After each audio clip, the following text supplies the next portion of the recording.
This channel is for entertainment purpose only. We do not support any spiritual or superstitious activities. ये channel केवल मनोरंजन के उद्देश्य के लिए है। हम किसी भी आध्यात्मिक या अंधविश्वासिक गतिविधियों का समर्थन नहीं करते। एक छोटा सा गांव था, खूबसूरत और शांत, जो नदी के किनारे बसा था। एक तरफ कलकल बहती नदी और दूसरी तरफ गहराता हुआ जंगल। वो जंगल कुछ अलग ही था, वहां हमेशा अजीब सी गंध फैली रहती थी। गांव वालों का मानना था कि उस ओर कुछ ठीक नहीं, इसलिए कोई भी वहां जाने की हिम्मत नहीं करता। गांव के ज्यादातर लोग खेती से गुजारा करते थे। कुछ लोग मछली पकड़कर अपना पेट भरते। उन्हीं में से एक था सत्या, एक नौजवान लड़का जो अभी तक अविवाहित था। वो अपने बड़े भाई शंकर, भाभी कमला और भतीजे शिवा के साथ रहता था। सत्या और शिवा की खूब पटती थी। दोनों हर काम साथ करते, खेत में काम हो या गांव के मेले जाना हो, दोनों की जोड़ी हर जगह दिखती। सत्य को खासतौर पर शिकार का बहुत शौक था। ठंड के दिन थे। एक दिन शहर में रहने वाला सत्या का बचपन का दोस्त विजय गांव आया। उसके साथ थे उसके दो भांजे सुमित और आकाश। विजय अब नौकरी के सिलसिले में अपनी बहन के ससुराल शहर में रहता था, लेकिन इस बार वो गांव कुछ दिन के लिए आया था। सत्या और विजय बहुत खुश थे। सालों बाद मिले थे और उनकी पुरानी यादें जैसे फिर से ताज़ा हो गई थीं। बातों बातों में उन्हें एक आइडिया आया, क्यों ना इस बार साथ में शिकार पर चला जाए। तय हुआ, अगली रात शिकार पर निकलेंगे। दोनों ने तुरंत तैयारी शुरू कर दी। बैटरी चार्ज की गई, पुराने हंटर टॉर्च ठीक किए गए, शिकारी जाल तैयार किए गए। भाभी कमला ने रास्ते के लिए भाकरी और सूखी सब्जी पैक कर दी। विजय ने शहर से एक विस्की की बोतल भी लाई थी, शिकार के बाद की खुशी के लिए। शिकार पर जाने वालों में थे सत्या, विजय, सत्या का भतीजा शिवा और विजय के दोनों भांजे सुमित, जो 12वीं कक्षा में था, और आकाश, पहले साल का कॉलेज छात्र। ये सुमित और आकाश की पहली शिकार यात्रा थी, इसलिए वो दोनों बेहद उत्साहित थे। जंगल गांव से थोड़ी दूरी पर था, लेकिन असली शिकार वाला इलाका जंगल के गहराई में था, इसलिए सभी लोग शाम 5 बजे ही रवाना हो गए। उन्हें नहीं पता था कि यह सफ़र शिकार के लिए नहीं, शिकार बनने के लिए होने वाला है। घर से निकलते समय शंकर ने सत्या और विजय को साफ साफ हिदायत दी थी, बहुत अंदर मत जाना, रात 2 बजे के बाद अमावस्या शुरू हो जाएगी। जो भी करना है जल्दी निपटा कर लौट आना। सभी ने घर से विदाई ली और जंगल की ओर निकल पड़े। गांव से थोड़ा दूर जंगल के भीतर एक जगह थी जहां सत्या को खबर मिली थी कि वहां अक्सर खरगोश दिखाई देते हैं। ये जानकारी गांव के ही एक आदमी ने सत्या को दी थी, लेकिन वो इलाका आसान नहीं था। जंगल वैसे तो गांव के करीब ही था, लेकिन फिर भी वहां कोई भी बिना काम के नहीं जाता था। बुजुर्गों ने साफ चेतावनी दे रखी थी, जंगल में बिना ज़रूरत कदम भी मत रखना। और उसका कारण भी था, दिन के उजाले में भी वो जंगल डरावना लगता था। पेड़ इतने अजीब आकार के और इतने घने कि ऊपर से आसमान भी ठीक से नहीं दिखता। हर तरफ अजीब अजीब आवाज़ें, जैसे कोई भारी जानवर पत्तों में रेंग रहा हो या जैसे कोई घुरघुराहट कर रहा हो। जब वो सब जंगल के पास पहुंचे तो सुमित और आकाश का दिल बैठ गया। इतना डरावना नज़ारा उन्होंने कभी नहीं देखा था, लेकिन विजय और सत्या ने उन्हें समझाया, डरने की ज़रूरत नहीं, ये जंगल की सामान्य बात है। फिर वो सब आगे बढ़ते गए। जंगल में कोई साफ रास्ता नहीं था। उन्हें झाड़ियों को हटाते, शाखाओं को चीरते अपना रास्ता खुद बनाना पड़ा। पैरों के नीचे सूखे पत्तों की चरमराहट उस गहरे सन्नाटे को तोड़ रही थी। रात के कीड़ों की आवाज़ें भी मानो कानों में सरसराने लगी थीं। बीच बीच में कहीं से कोई झाड़ी हिलती, कोई हल्की आहट आती, मानो कोई उन्हें देख रहा हो या पीछा कर रहा हो। सुमित, आकाश और यहाँ तक कि विजय भी अब थोड़ा सहम गए थे। सुमित बोला, सत्या भैया, चलिए वापस चलते हैं, ये जगह ठीक नहीं लग रही। सत्या ने हल्की हंसी में जवाब दिया, जंगल में ऐसा तो होता ही है, डरने की कोई बात नहीं, मैं हूं ना, कुछ नहीं होने दूंगा। फिर सबने सफ़र जारी रखा। करीब 1.5 घंटे की लंबी और थकाऊ पैदल यात्रा के बाद वे उस जगह पहुंचे जहां शिकार के लिए जाल बिछाना था। सत्या और शिवा तुरंत काम में लग गए। उन्होंने पेड़ों के बीच जाल फैलाने शुरू कर दिए। विजय, सुमित और आकाश काफ़ी थक चुके थे।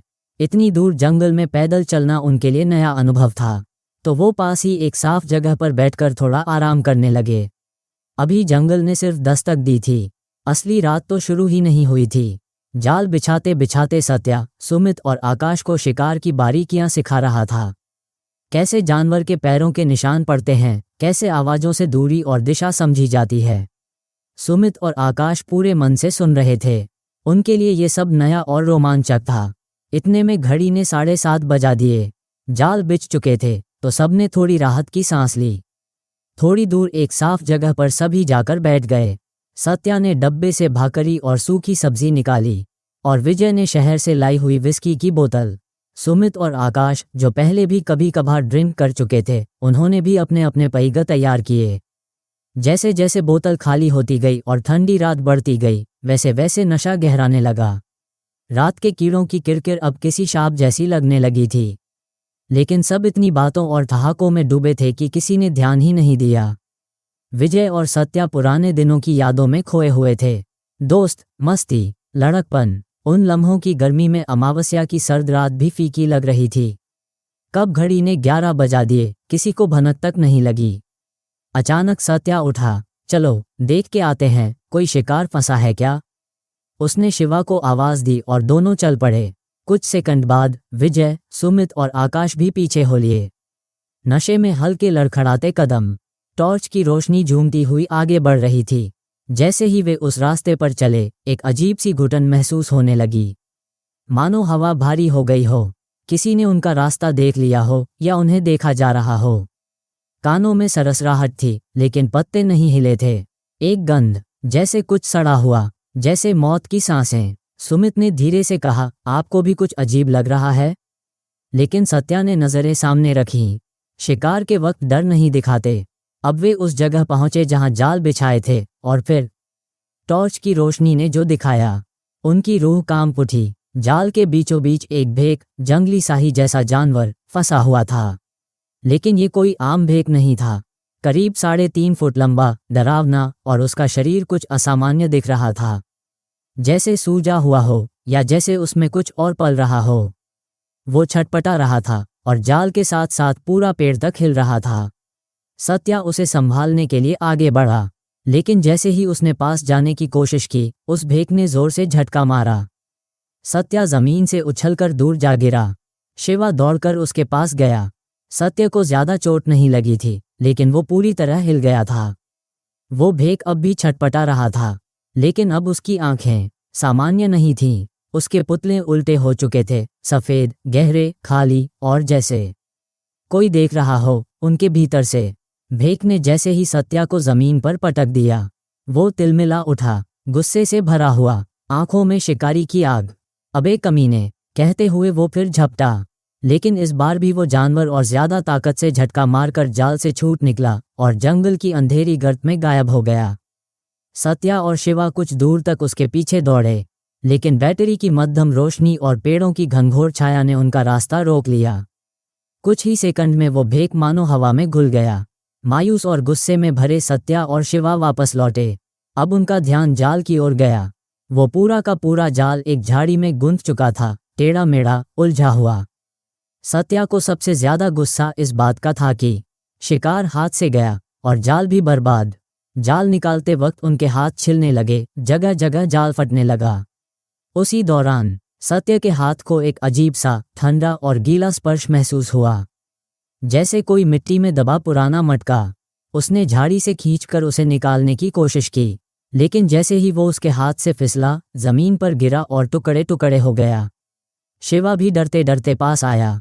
वो दोनों उस मटके के टुकड़ों में झांक कर देख ही रहे थे कि ये तो खजाना नहीं है, बल्कि उसमें से निकले गांठे बांधे हुए तांत्रिक धागे, सूखे पत्ते, फूले हुए नींबू, हल्दी, कुमकुम और एक टूटा हुआ काला काठ का टुकड़ा।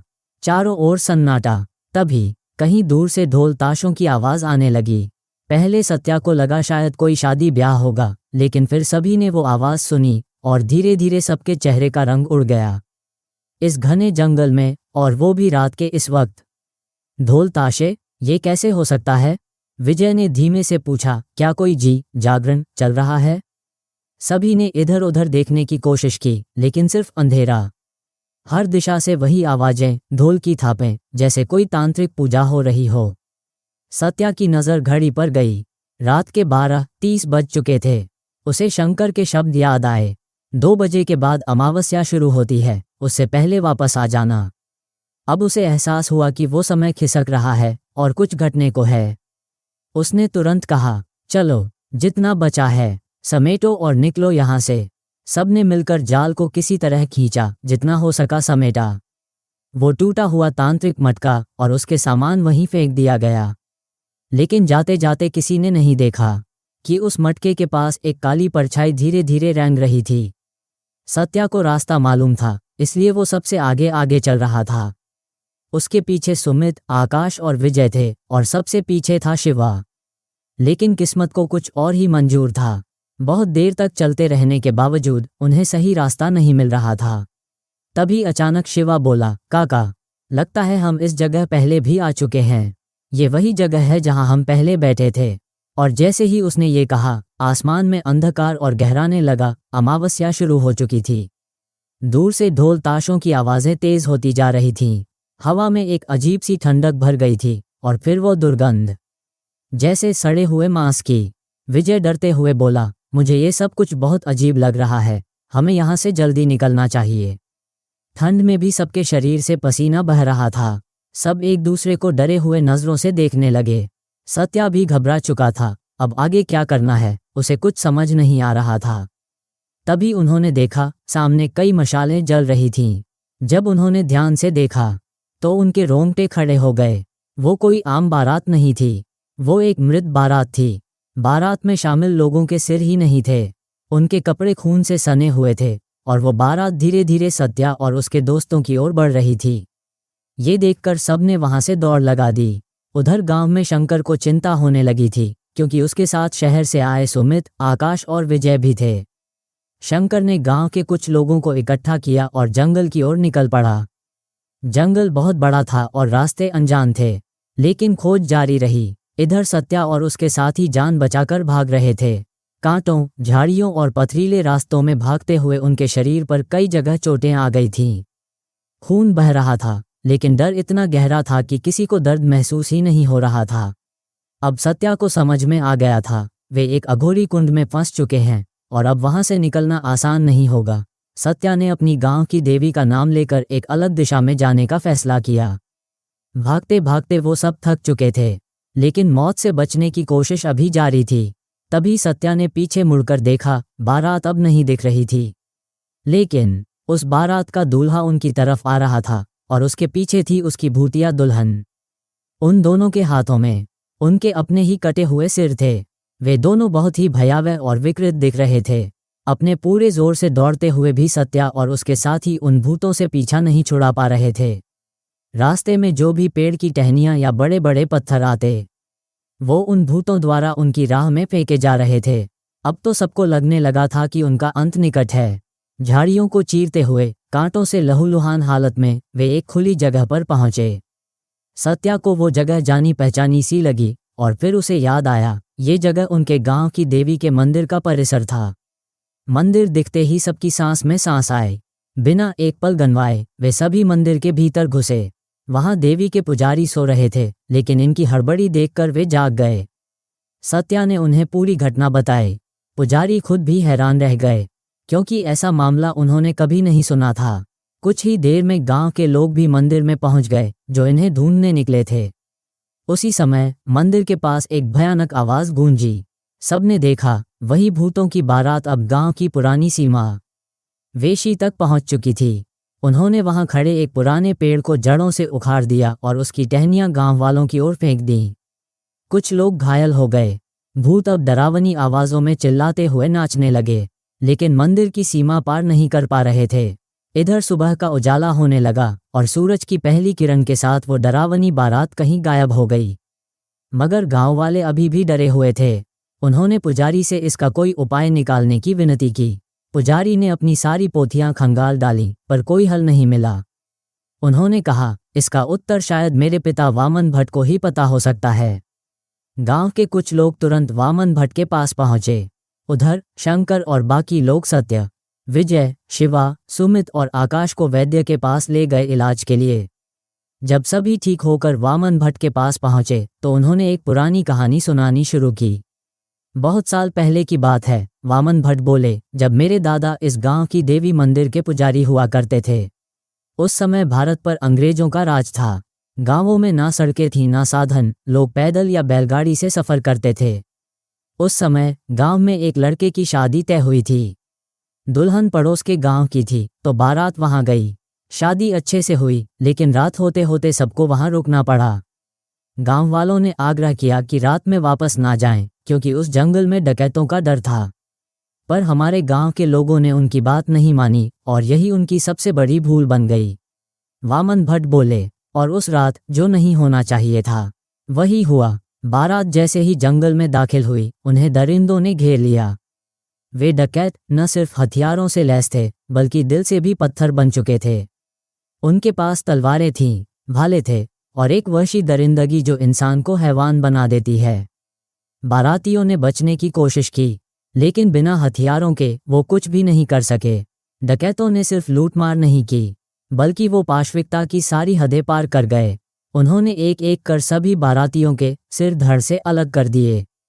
खून का सागर बह रहा था, चीखें जंगल में गूंज रही थीं और फिर सब कुछ शांत हो गया। कुछ भाग्यशाली लोग डकैतों के चंगुल से बचकर गांव वापस पहुंचे और जो कुछ हुआ वो बताया। लेकिन जब बाकी गांव वाले वहां पहुंचे, तब तक बहुत देर हो चुकी थी। जगह जगह बिखरे शव, कटे हुए सिर और बहता हुआ खून। वहां का दृश्य रूह कंपा देने वाला था। उन सभी मृतकों के अंतिम संस्कार में पूरे 7 दिन लग गए। इससे समझा जा सकता है कि कितने लोग उस दिन मारे गए थे, लेकिन सबको मोक्ष नहीं मिला। कुछ आत्माएं इतनी पीड़ा से भरी थीं, इतनी तड़पती हुई कि वे इस धरती से बंध गईं। उन अतृप्त आत्माओं ने जंगल में आतंक मचा दिया। एक एक कर उन्होंने डकैतों को ढूंढ ढूंढ कर मौत दी, लेकिन फिर भी उन्हें शांति नहीं मिली। वे वहीं उस जंगल में भटकते रह गए। अब वे आत्माएं सिर्फ बदला लेने वाली नहीं रहीं, बल्कि वे बन चुकी थीं एक अभिशाप। गांव के लोग परेशान हो गए। हर रात कोई ना कोई घटना हो रही थी। तब मेरे आजोबा ने अपनी तपस्या से प्राप्त शक्तियों का प्रयोग किया। उन्होंने उन सभी आत्माओं को एक विशेष मंत्रों और यंत्रों से एक मठे खास मैदान में बांध दिया और उस जंगल के उस हिस्से को शापित क्षेत्र घोषित कर दिया गया। जंगल का वो हिस्सा जहां उन्हें बांधा गया था, वो रास्ता तो बंद कर दिया गया था, लेकिन वो आत्माएं तब तक वहीं बंधी रहती जब तक कोई वहां की चीजों को छेड़ता नहीं। शायद अनजाने में सध्या और उसके दोस्तों ने वही गलती कर दी। उन्होंने उस मालक्याच ताबा तोड़ दिया था और उस एक भूल ने विनाश का दरवाज़ा खोल दिया। गांव वालों ने जब सध्या से सच्चाई पूछी तो उसने कांपते स्वर में सब कुछ बता दिया। वामन भट्ट ने पोथियां निकालीं, मंत्रों के कुछ श्लोक पढ़े, कागज़ों पर कुछ आकृतियां बनाईं और फिर उन्होंने गंभीर होकर एक बात कही। वामन भट्ट, कुल 15 आत्माएं हैं, 8 पुरुष, 5 स्त्रियां और वो दूल्हा दुल्हन। जब तक इन्हें मोक्ष नहीं मिलेगा, गांव इस संकट से मुक्त नहीं हो सकता। इन सभी की हत्या निरपराध रूप से हुई थी। इसीलिए इन आत्माओं में सिर्फ गुस्सा नहीं है, बल्कि एक अधूरी पीड़ा है जो उन्हें बांध कर रखती है। जो भी व्यक्ति उस माटक्यात मौजूद मुंडकों को छेड़ चुका है, उन्हीं में से किसी एक को अमावस्या की रात एक विशेष यज्ञ करना होगा। गांव वाले, पर इसका मतलब हम 1 महीने तक खतरे में रहेंगे? वामन भट्ट तेज स्वरात उंगली उठाकर, नहीं, वो 1 महीना हमारे पास नहीं है। अमावस्या आज रात 2 बजे शुरू हुई है और ये कल रात 1 बजे तक ही प्रभाव में है। अगर हम इस अमावस्या के समाप्त होने से पहले वो यज्ञ नहीं कर पाए, तो ये आत्माएं पूरे गांव को भस्म कर सकती हैं। मैंने उस यज्ञ के लिए जरूरी सभी चीज़ों की एक सूची बनाई है। उन्हें जल्दी से जल्दी इकट्ठा करो और तय करो उस शख्स को जो ये यज्ञ करने की हिम्मत रखता है। वामन भट्ट, हमें तैयारी शुरू करनी होगी, लेकिन याद रखना, ये कोई सामान्य यज्ञ नहीं है। इसमें जान का खतरा है। अगर जरा सी भी चूक हुई या वो व्यक्ति डर गया, तो उसे अपनी जान गंवानी पड़ सकती है। इसलिए उस व्यक्ति को शारीरिक और मानसिक रूप से मजबूत होना पड़ेगा। जब उन 5 से पूछा गया तो सभी ने साफ इनकार कर दिया, लेकिन बहुत मान मनोबल के बाद सत्य तैयार हुआ। बाकी सब मेरे कारण उस जंगल में गए थे। अब अगर कुछ गलत हुआ तो दोष मेरा होगा, इसलिए मैं वो यज्ञ करूंगा। वामन भट्ट ने जो आवश्यक सामग्री बताई थी वो इस प्रकार थी: 8 पुरुषों के जोड़े कपड़े, 5 स्त्रियों के जोड़े, दूल्हा दुल्हन का एक जोड़ा, एक तुलसी का पौधा, मंदिर की कुएं से निकला जल जिससे देवी का अभिषेक किया गया हो, एक हांडी और सामान्य पूजा की सामग्री। पूरा गांव लग गया और पूरे दिन वो सभी वस्तुएं एकत्र की गईं। संध्या का समय आया। वामन भट्ट, सत्य और कुछ गांव वाले मशालों के साथ उस भयावह जगह पर पहुंचे। वही जगह जहां से सब कुछ शुरू हुआ था। फिर यज्ञ की तैयारी शुरू हुई। जैसे ही अग्नि जलाई गई, एक एक करके वे आत्माएं प्रकट होने लगीं। उन आत्माओं ने अपने विकराल रूप धारण कर लिए। उनके पास चेहरे नहीं थे, लेकिन उनका रौद्र रूप दिल दहला देने वाला था। वो जादुई शक्ति से पत्थर, पेड़ों की डालियां सत्य और वामन भट्ट की ओर फेंकने लगे। तभी वामन भट्ट ने अपनी दिव्य शक्ति से एक अग्निरिंग बना दिया, जिसके अंदर बाकी गांव वाले सुरक्षित थे, लेकिन उस चक्र के बाहर थे केवल 2 लोग। अब युद्ध था, मन और आत्मा का। यज्ञ जारी था और आत्माएं अपने क्रोध में हर शक्ति का प्रयोग कर रही थीं। अब हालात बेकाबू हो रहे थे। भूतों की ताकत हर हद पार कर रही थी, लेकिन अजीब बात यह थी, उनकी सारी क्रोध भरी ऊर्जा केवल सत्य और वामन भट्ट पर असर कर रही थी। बाकी गांव वाले पूरी तरह सुरक्षित थे। ये देख आत्माएं और भड़क उठीं। अब उनका एक ही लक्ष्य था, सत्य और वामन भट्ट को मिटा देना।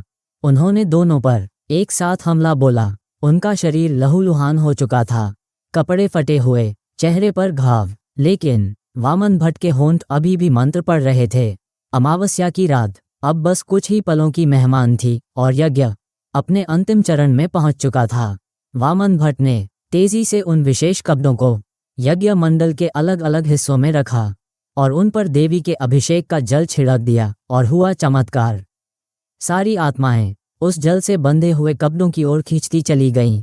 अब वे अपनी शक्तियां इस्तेमाल नहीं कर पा रही थीं, मानो कोई दैवी बेड़ी उन्हें बांध रही हो। कट टू वामन भट्ट कमजोर आवाज में, अब बताओ तुम्हें मुक्त क्यों नहीं मिल रही? हमने हमें मारने वाले हर एक दरोडेखोर को मार गिराया, लेकिन एक बच गया। वो उस रात वहां था ही नहीं, और जब तक हम उसे नहीं मारते हमें मुक्ति नहीं मिलेगी। अब हम उसे कहां से ढूंढेंगे? अगर वो बच गया तो अब वो कहां होगा? वो मर चुका है, उसे मरे 100 साल से ज्यादा हो चुके हैं। अगर वो नहीं तो उसका खून, उसके परिवार का कोई भी सदस्य, हमें उसका बदला चाहिए, तभी मिलेगी मुक्ति। उसके परिवार में अब कोई नहीं बचा, उसकी आखिरी पीढ़ी बहुत पहले मर चुकी है। अब ये बदला तुम्हें छोड़ना ही होगा। वामन भट्ट, हम तुम्हें अब मुक्ति दे रहे हैं, इसे स्वीकार करो। सभी आत्माएं अब बिना कुछ कहे मुक्ति के लिए तैयार हो चुकी थीं। वामन भट्ट ने तुलसी का वो पवित्र पौधा, जिसे मंदिर के कुएं के अभिषेक जल से पवित्र किया गया था, यज्ञ मंडल के मध्य में स्थापित किया। फिर उन्होंने एक एक करके वो सभी कपड़े मशाल से जला दिए जिन पर आत्माएं बैठी थीं। जैसे जैसे वो कपड़े जलते गए, वैसे वैसे हर आत्मा एक विचित्र शुभ्र प्रकाश बनकर तुलसी के उस पौधे में समाती चली गई। एक एक करके सभी आत्माएं मुक्त हो गईं। आखिरी आत्मा के समाते ही वो तुलसी का पौधा अपने आप अदृश्य हो गया। गांव के ऊपर छाया अंधकार क्षण भर में गायब हो गया। वातावरण अचानक शुद्ध और दिव्य लगने लगा। गांव अब भयमुक्त हो चुका था। सत्य और वामन भट्ट के शरीर पर जख्मों का दर्द साफ दिख रहा था, लेकिन उनके चेहरों पर सुकून और संतोष झलक रहा था, क्योंकि उन्होंने पूरा गांव बचा लिया था। अब गांव वाले फिर से सुख और शांति से जीने लगे।